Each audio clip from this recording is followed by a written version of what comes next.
I want to show you two families. Family A lives on one income. Family B brings home 2 paychecks every month. By every visible measure, Family B should be winning. More money coming in, more security, more options. Except here's what the data actually shows.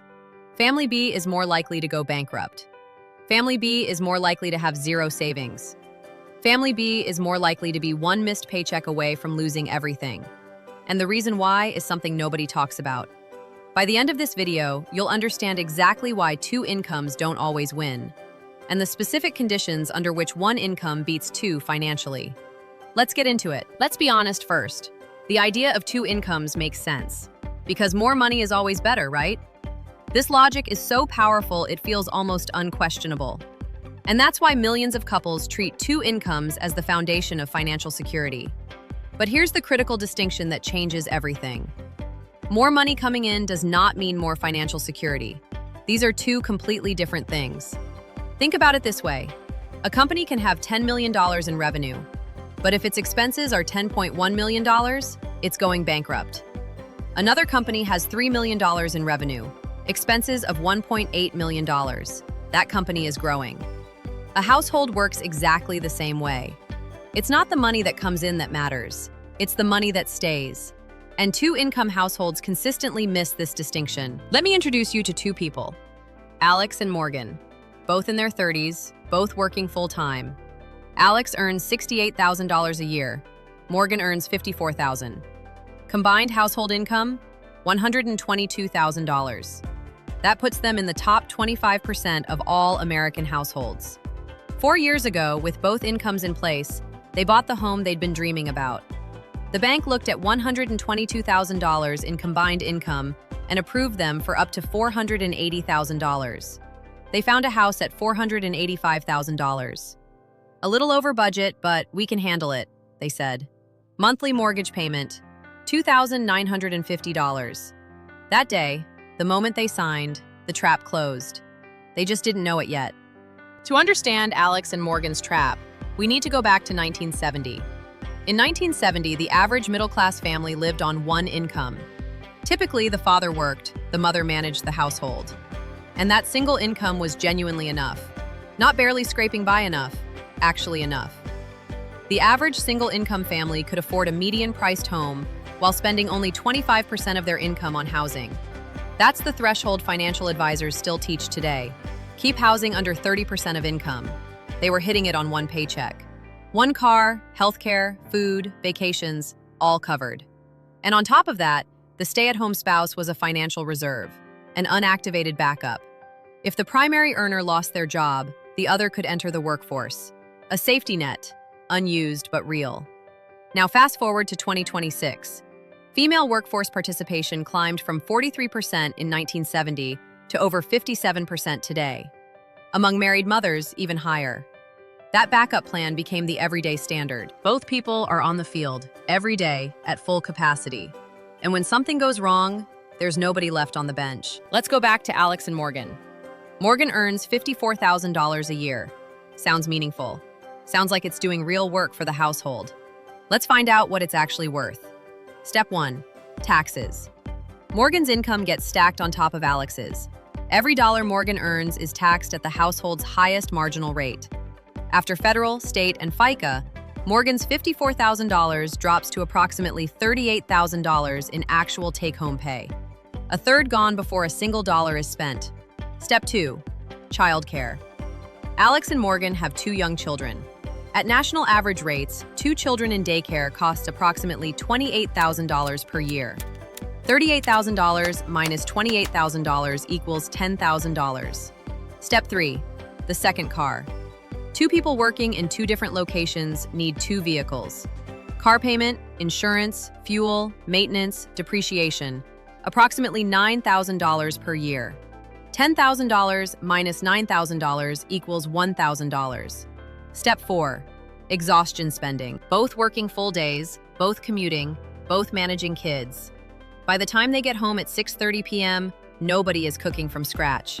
Delivery orders, takeout on the way home, someone to clean on Saturdays, pre-cut vegetables because there are 12 minutes to get dinner on the table. Approximately $6,000 per year. $1,000 minus $6,000 equals negative $5,000.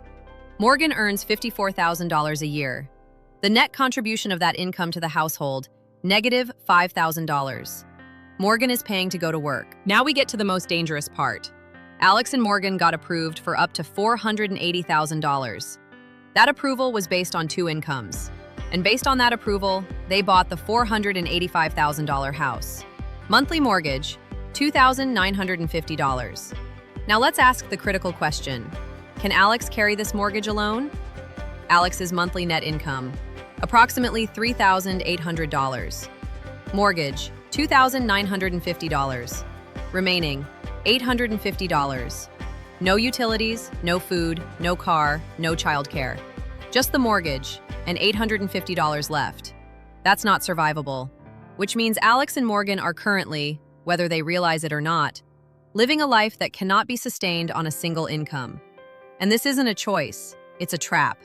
Because the trap locked the day they bought that house.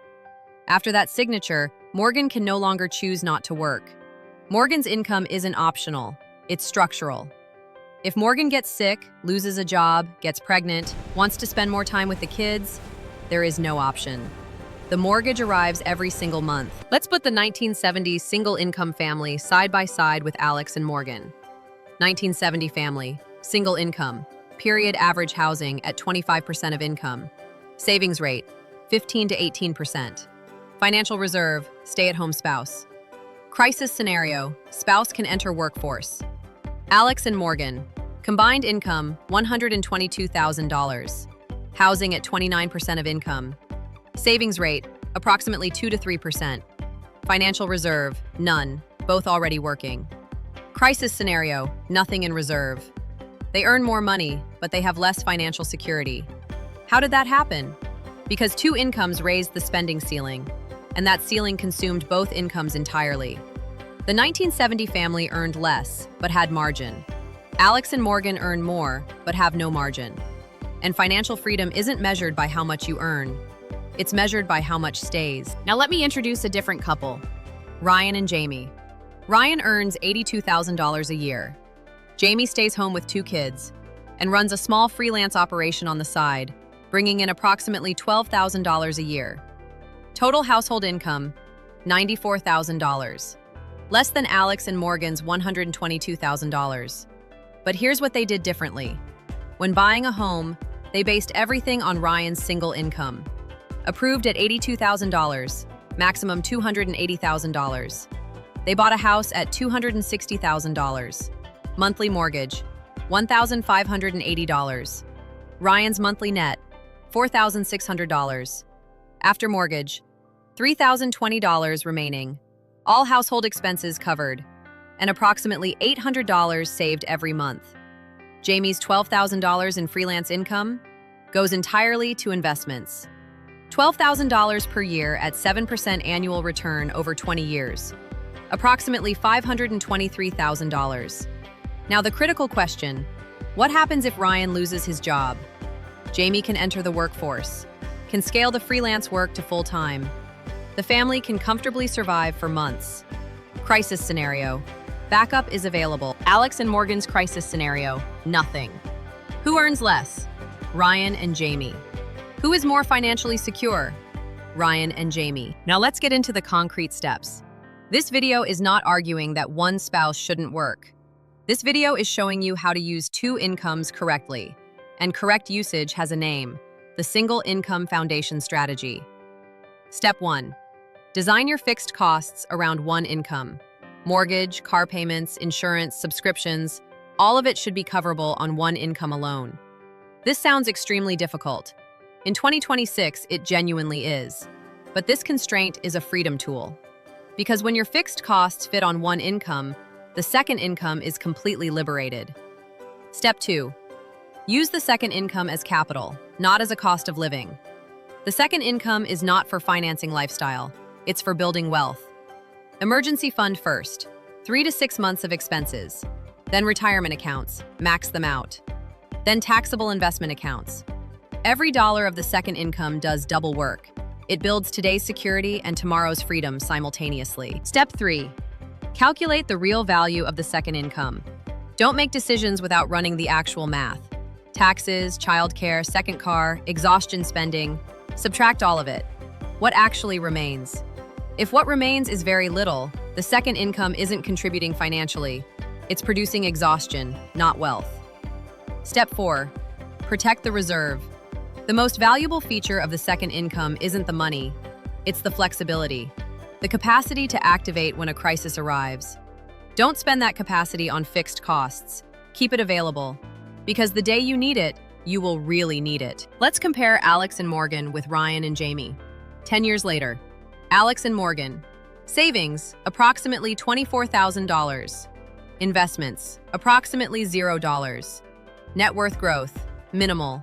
Financial flexibility, none. Ryan and Jamie. Savings, approximately $96,000. Investments from Jamie's income, approximately $166,000.